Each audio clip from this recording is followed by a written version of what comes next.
nấu bông nan vào cho tụi sắm này hey nấu bông lồng tấm cục này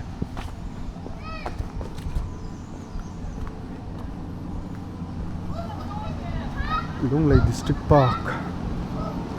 dia kan saya cakap ya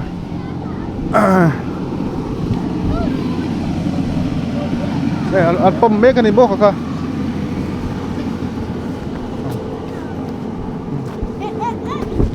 tu yang tak don minta kan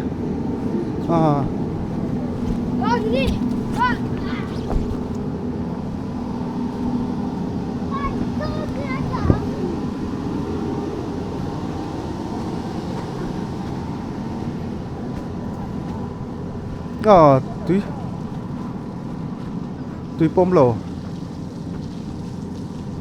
apa thuk về biết đề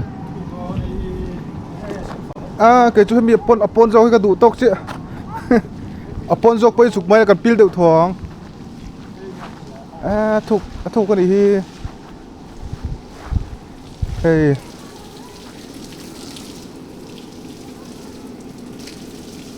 anh lối đón hết tuần nuan trần trần trong đi đón hết rồi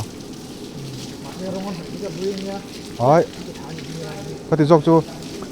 bậc khát vết cái nào mà hey tuần nuan hay tên hey bản địa tuần này xem đi đón hết thuộc dọc lại pon dọc tuần nuan thuộc em này thuộc dọc rồi cả ngâm lâu cả chơi ngâm tiểu là cái chứ pon dọc cái đủ tóc chứ pon dọc bây pilang cần pilang hay lại thuộc lại hiền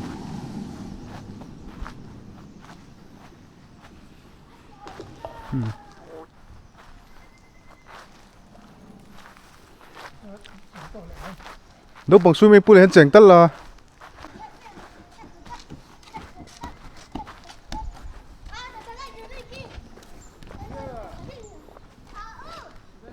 thì giống hiện đậu mình cái mấy khí tại kia nên